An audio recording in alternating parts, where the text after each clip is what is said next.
My wife and I had just sat down to dinner when we were interrupted first by the sound of the front doorknob twisting, then by 3 loud knocks. I stood up from the table and went to the front door, wondering who would have tried the knob first before knocking. My brother, maybe?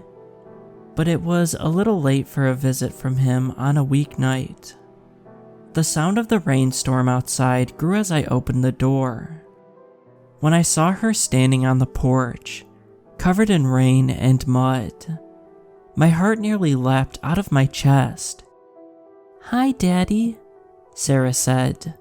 The way her eyes and nose were scrunched up told me she was crying, even though the rain washed away her tears the second they fell from her eyes. "Can I come inside? It's so cold." I heard something glass shatter in the kitchen, then rushed footsteps. I grabbed my daughter in a tight embrace and began to sob. "Oh my God, you're home," I said.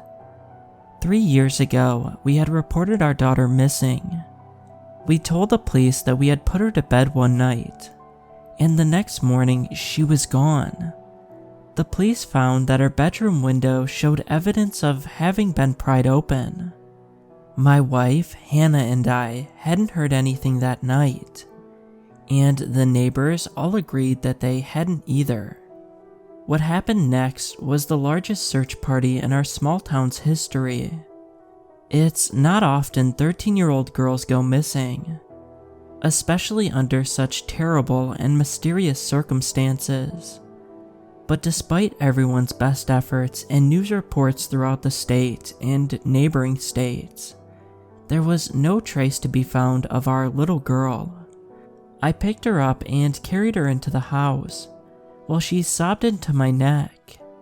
I heard my wife turn the corner, let out a small scream, then run to join us in our first complete family hug in 3 years. "What happened?" Hannah asked. "Did anyone follow you here?" "No," Sarah said through her sobs. "I don't know what happened. I just woke up in the dark and started trying to find my way home. I don't know where I was. Somewhere in the desert, I think. And I just started walking." I set her down and looked at her again. Her hair was long. It probably hadn't been cut since the night we lost her. And the clothes she wore looked like they had been given to her by a homeless person. "Let's get you a shower," my wife said. "Are you hungry?"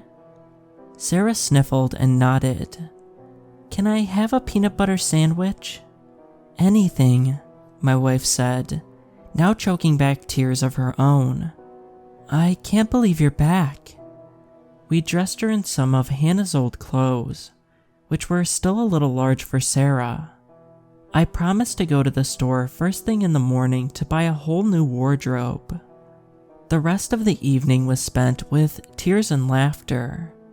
Hannah and I couldn't believe she was back, and with no recollection of the time between the night she disappeared and when she woke up. Perhaps that much was for the best. After Sarah was asleep, we put her in the office with an air mattress and promises of a new mattress along with her new clothes. I sat outside on the patio with a glass of bourbon in one hand and a cigarette in the other. My wife came outside and softly closed the door behind her. We sat in silence for a moment. Then she finally spoke.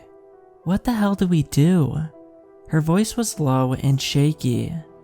I shook my head slowly and took a long drag from my cigarette. "I have no idea." "Thank God she doesn't remember anything," Hannah said, taking a sip of wine she'd brought with her. "You don't think she knows, do you?" "Shh," I said sharply, trying to keep my emotions level, which was difficult because I was on the brink of panic myself. "We shouldn't talk about it." She took a sip of her wine and lowered her voice even more. so it was just barely above the sound of crickets chirping in the grass. You don't think she can hear us, do you? I don't think so, I answered slowly. But I didn't think a lot of things before, and look at what happened. We sat again in silence for a while, both reflecting on the night she disappeared, and the lies we'd told every police officer and news reporter that came our way. Keeping the lies straight had taken months of practice, but somehow we'd pulled it off. But that wasn't even the hard part.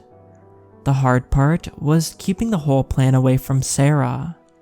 The year or so we'd spent planning the whole thing in secret, talking to the neighbors to get their cooperation, all while doing our best to keep the life-changing event as far out of our mind as possible.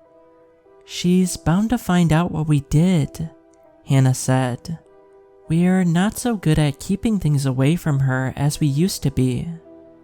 It's just like riding a bike, I said, hoping more than anything that I was right. The fact of the matter was that 3 years ago, Hannah and I had committed the unforgivable act of filicide.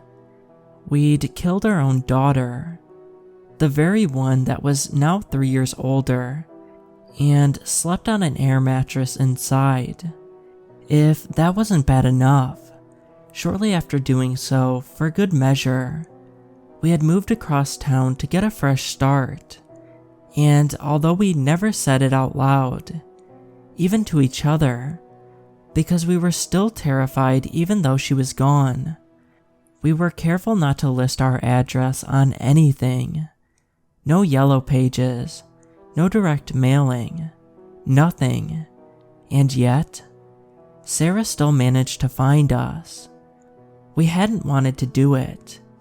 We spent several years convincing ourselves that we were in control, that it was just a matter of good parenting. After what happened to the Jarvis boy, though, we knew that for the sake of ourselves and everyone around us, there was only one thing to do. I took another drag of my cigarette. I hadn't realized until that moment that my hand was shaking, and stared out at the night sky, trying not to think about everything that led up to that night, but being able to think of nothing else.